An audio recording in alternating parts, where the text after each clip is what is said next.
Hey, Jay here. I am halfway through the chivalric romance, the epic poem by Ludvigo Aristo, Orlando Furioso, the 16th century super long poem. It is 800 and something pages in the first volume, which what I've read so far, and another 800 pages in the second volume. But I thought I'd just stop by for a second and say, hi, I'm halfway through and really enjoying myself about the story, which I guess the main focus is Orlando, this knight who has this unrequited love for Angelica, a Saracen princess who is captured in the war. The Saracens have invaded, fictitiously, I believe in this case, invaded the Charlemagne's Europe, and Charlemagne and all the Christian knights are fighting against the Saracens, and there's great gigantic set piece battles and stuff like that, and great listings of all the warriors.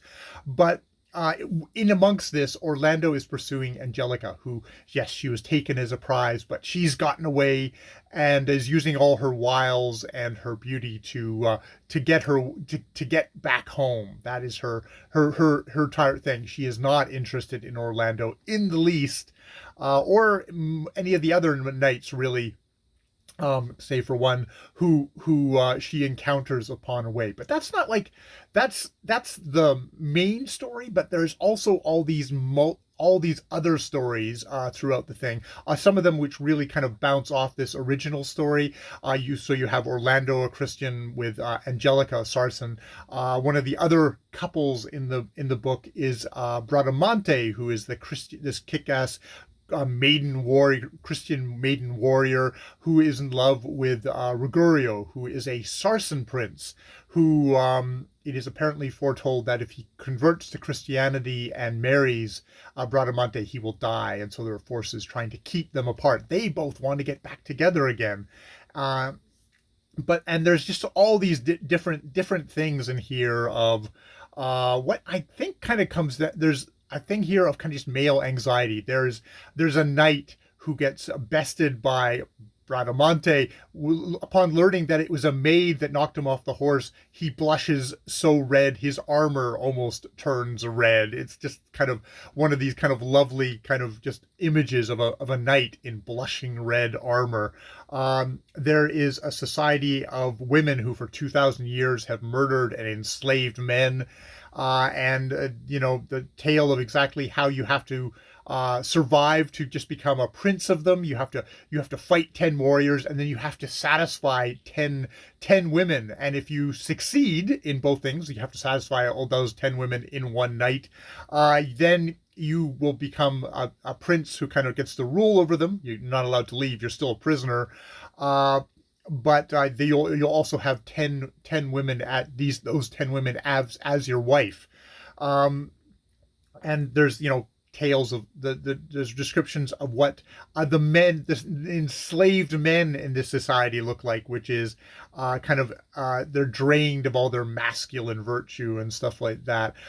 There is another tale where Ruggiero gets enchanted by a female sorceress, and is transformed into this very feminized kind of version of himself, basically in name only, from being the manliest man to wearing bracelets and earrings and long pomaded tresses. And when he comes to, he just wants to find a hole to hide himself in. And like all these little stories kind of come back and reflect on the overstory of Orlando chasing Angelica. And it's Orlando Furioso, which is all about Orlando going mad. And why does Orlando go mad?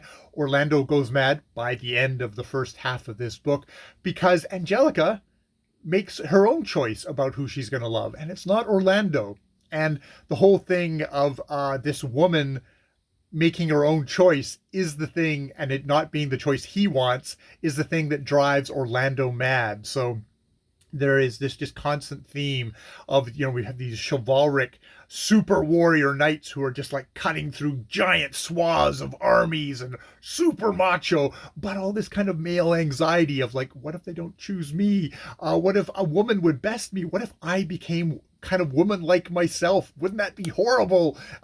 Is all kind of the stuff that's happening in this very comedic, very kind of actiony, romantic, very sexy poem that I came to because of Tom at Tom LA Books. He's going through this book, the poem canto by canto. Definitely check out his poem. I'll put a playlist of all the cantos he's already gone through in his introduction, because he does a far better job of introducing this poem to me. But yeah, I just wanted to stop there at the halfway point and just kind of note these things.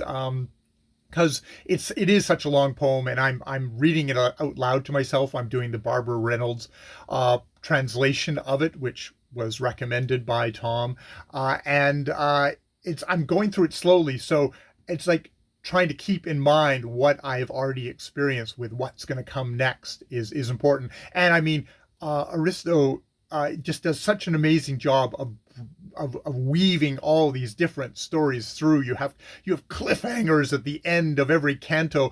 You'll be in the middle of one stanza and suddenly it'll switch to another story just so fluidly.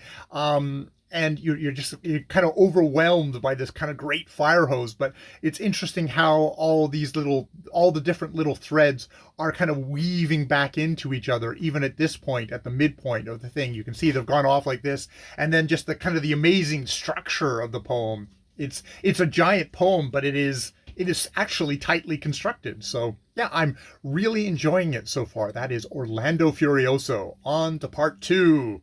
Cantos 24 to 46. All right, more videos later.